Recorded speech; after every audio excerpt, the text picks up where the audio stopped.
Welcome to the story. Don't forget to like, subscribe, and support me. The air on Nova Terra had a subtle scent of fresh earth, a constant reminder that everything here was new, even the soil. Dr. Maria Chen inhaled deeply as she stepped out of her small habitation module, taking in the early morning sun filtering through the towering purple trees. This was a new beginning for humanity, and yet, the echoes of Earth's past clung to them like an unwanted shadow. The colony had been established only 3 years ago, and already the settlers were facing the same old problems. Power struggles, ideological differences, and now the looming election. Maria glanced toward the central dome of the settlement, where people were gathering for the first real debate of the election cycle. She wasn't a politician. She never wanted to be one. She had come here to build something new, not to rehash the mistakes of the past, yet, somehow, she had found herself drawn into the center of it all. Nova Terra was supposed to be different. The first human colony on an alien world, designed from the ground up to be self-sustaining. No Earth-made materials, no reliance on supply drops. Just humanity and its ingenuity, forging a future on a distant world. The planet's ecosystem, though alien, had been meticulously engineered by Maria and her team to support human life. They had brought with them the seeds of Earth, plants, bacteria, animals, but had quickly learned that this world demanded more than just Earth solutions. The Interim Council had done its job well enough for the first few years, keeping things running, but now the settlers wanted real leadership. An elected government, they said, to bring stability and direction. The problem was that no one could agree on what kind of government they needed. Jonas Rain, a former Earth politician, was the frontrunner for the election. Tall, charismatic, and pragmatic to a fault, Jonas had a following of settlers who believed that humanity's old systems, though flawed, were still the best way forward. "We don't need to reinvent the wheel," he had said during one of his rallies. "We just need to learn from our mistakes. Democracy, capitalism, free markets, they've worked for centuries. They can work here, too." Maria wasn't so sure. This world was nothing like Earth. The soil was richer, the climate more stable, but the rules were different. The plants here didn't grow the same way, the atmosphere was thinner, and the seasons were unpredictable. If Nova Terra taught them anything, it was that this was a place of constant adaptation, of change. And that was where Alya Velen came in. Alya was younger than Jonas, but her vision for the future was no less compelling. With her long dark hair and piercing blue eyes, she spoke of a new kind of society, one that was built on equality, transparency, and collective responsibility. "This world doesn't have to follow Earth's path," she had declared in a recent debate. "We can be something more, something better. We can create a system that's fair, where no one is left behind. And we have the technology to do it." Her plan centered around a hybrid system of governance, where AI would help mediate decisions and resource allocation, ensuring that everyone had what they needed while protecting the planet's fragile ecosystem. It was a bold idea, one that resonated with many of the younger settlers who had come here to escape Earth's broken systems. But it also terrified those who feared losing their autonomy to machines. Maria found herself caught between the two visions. She admired Alya's idealism, but part of her agreed with Jonas. Nova Terra was too unpredictable, too harsh, to leave everything up to a collective system. Yet, the thought of simply repeating Earth's mistakes, of letting capitalism run rampant again, filled her with dread. As she approached the central dome, she could already hear the voices of the crowd inside. The debate was about to begin, and today, the candidates were addressing the most critical issue of all: how to handle the colony's resources, especially after the recent crop failure. The dome was packed, settlers standing shoulder to shoulder, eager to hear what their potential leaders had to say.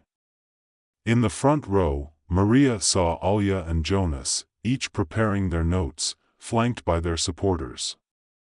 The energy in the room was palpable, a mixture of excitement and anxiety. Maria slipped into a seat at the back, hoping to remain unnoticed.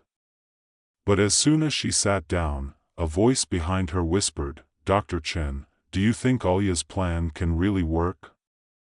She turned to see a young man, one of the agricultural workers, looking at her expectantly. He was one of the many settlers who relied on the colony's fragile ecosystem for survival. His face was etched with worry. Maria gave him a small smile. "I don't know," she admitted. "But I do know we need to find a way to work with this planet, not against it." The debate began with Jonas taking the stage. His deep voice filled the dome, authoritative yet reassuring. "Look," he said, "I understand that people came here to escape the problems of Earth. But the truth is, we can't ignore the lessons we've learned. Free markets drive innovation. Competition pushes us to be better. Without it, we stagnate." He gestured to the crowd. "The crop failure is a perfect example. We need to incentivize people to find solutions, not wait around for a collective to decide. The best and brightest should be rewarded for their efforts. That's how we survive." There was a smattering of applause from his supporters, but the tension in the room was thick. Jonas' words, though practical, felt cold to many who had left Earth behind in search of a new way of life. Alya stepped forward next, her voice calm but full of conviction. "Jonas is right about one thing," she began. "We do need innovation. But innovation doesn't come from competition alone. It comes from collaboration. From people working together for a common goal." She paused, letting her words sink in. "This planet is different from Earth. We can't apply the same rules here. Nova Terra is alive in ways that Earth never was. Its ecosystems are interconnected, fragile. If we don't protect them, we'll lose everything. That's why we need a system that values sustainability over profit. A system where AI can help us monitor and manage resources fairly, without bias or corruption." The applause was louder this time, and Maria noticed the agricultural worker behind her nodding in agreement. Alya's vision was compelling, but it also seemed idealistic. Could they really trust an AI to manage their society? Could they trust each other to act in the collective interest? Maria's thoughts were interrupted by a sudden commotion at the entrance of the dome. A group of engineers rushed in, their faces pale with fear. "There's been an environmental shift," one of them shouted. "The crops, they're dying. Fast." The room erupted into chaos. People stood, shouting questions, demanding answers. Jonas immediately took control, barking orders to his team, while Alya called for calm. But the damage had been done. The crop failure was worse than they thought, and the colony was now facing a potential food shortage. Jonas was the first to address the crisis. "We need to act now," he said, his voice cutting through the noise. "We have limited resources, and we need to prioritize. Those with the skills to solve this problem should receive the most support. We can't afford to waste time or resources." Alya shook her head, stepping forward. "No," she said firmly. "This is exactly why we need a collective response. We have enough food for now if we ration it properly. Everyone should contribute, and no one should be left behind. We can use the AI to monitor the situation and ensure that resources are distributed fairly." The crowd was split. Some shouted their support for Jonas, while others sided with Alya. It was a microcosm of the larger ideological battle: individualism versus collectivism, profit versus sustainability. Maria felt a knot forming in her stomach. This was more than just a political debate now. The colony's survival was at stake and they were running out of time. Maria stood frozen as the dome filled with panic. The gravity of the situation hit her hard. This wasn't just a political debate anymore, this was survival. The crops had been dying slowly for weeks, but no one had expected the collapse to happen so suddenly, so catastrophically. Jonas and Alia both rushed to their respective teams, each trying to take control of the situation, but neither seemed to have a clear plan. The noise of the crowd only grew louder, the settlers' voices rising in a desperate chorus of fear and confusion. Maria's mind raced.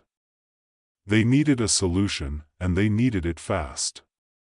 She wasn't a politician, but she was a scientist, and she understood this planet better than anyone. If anyone could figure out how to stabilize the ecosystem, it was her. Without thinking, she pushed through the crowd and climbed onto the stage, stepping between Jonas and Alia.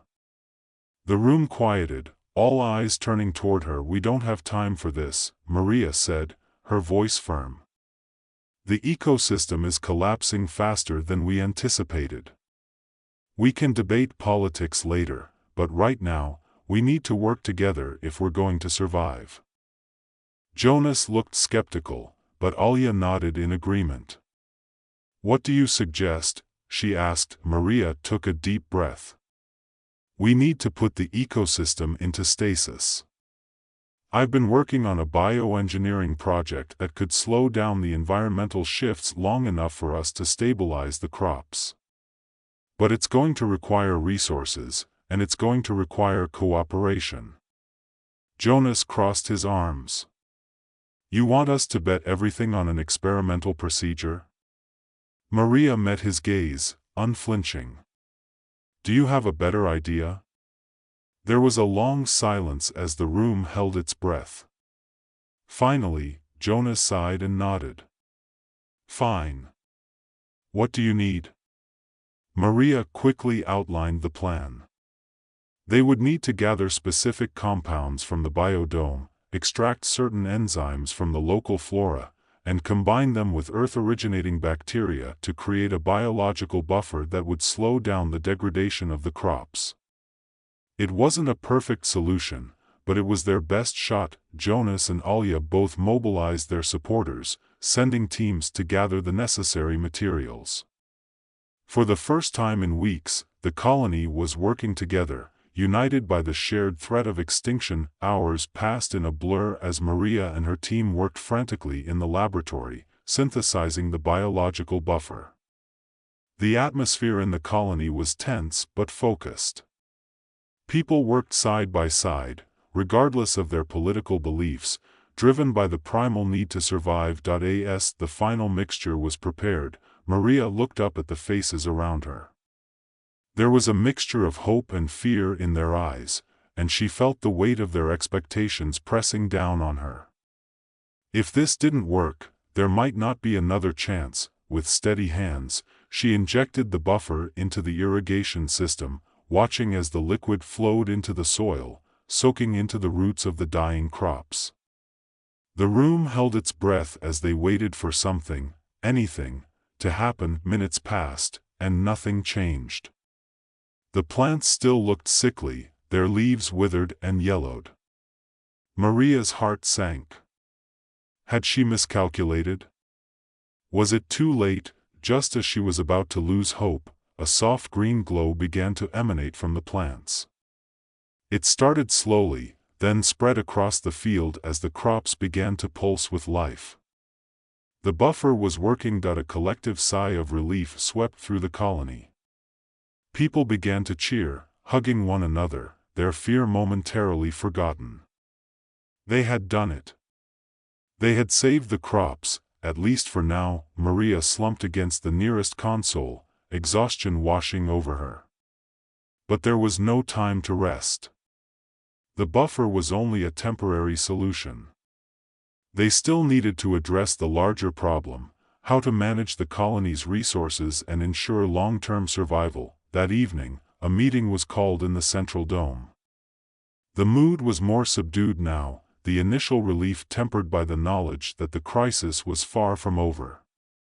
Jonas and Alia stood on opposite sides of the stage, both looking drained but determined. "This isn't over," Jonas said, addressing the crowd. "We may have saved the crops for now, but this planet is unpredictable. We need strong leadership to make sure we're prepared for whatever comes next." Alia stepped forward, her voice calm but resolute. "What we need is cooperation, not competition." Maria's solution worked because we all came together. "That's the kind of leadership this colony needs, a system where everyone has a voice, where resources are shared and managed for the good of all." The debate continued, but something had shifted. The settlers had seen firsthand what they could accomplish when they worked together, and Alia's message of collaboration seemed to resonate more now than it had before. As the meeting came to a close, Maria found herself standing outside the dome, staring up at the alien sky. The stars here were different, unfamiliar, yet beautiful in their own way. She had come to this world to build something new, and maybe, just maybe, they had a chance to do that now. Footsteps approached from behind, and she turned to see Alia standing there, her expression thoughtful. "I wanted to thank you," Alia said quietly. "You saved us today." Maria shook her head. "I didn't do it alone. We all worked together." Alia smiled faintly. "That's the point, isn't it? We can't survive here if we're divided." Maria nodded, her gaze drifting back to the stars. "This planet, it's teaching us something. We can't control it, not like we did on Earth. We have to adapt. And that means changing how we think about everything, our politics, our society, even ourselves." Alia stood beside her in silence for a moment, then said, "I think people are starting to realize that. Slowly, but they're getting there."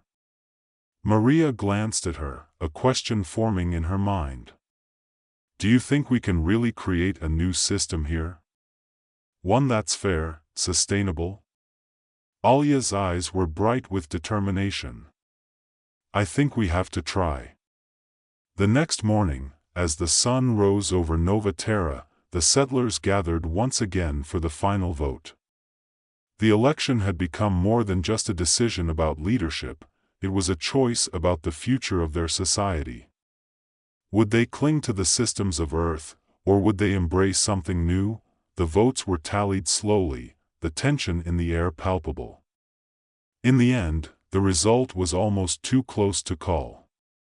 Jonas and Alia had nearly split the colony down the middle. But in a surprising turn, neither candidate emerged as the clear winner. Instead, the settlers chose a compromise. Jonas and Alia would lead together, each bringing their strengths to the table. It wasn't the outcome anyone had expected, but it was one that represented the best of both worlds, a balance between individualism and collectivism, competition and collaboration. As the colony settled into its new rhythm, Maria felt a sense of cautious optimism. They had chosen a path that blended the lessons of the past with the promise of the future. It wouldn't be easy, but then, nothing worth building ever was. The story of Nova Terra had only just begun.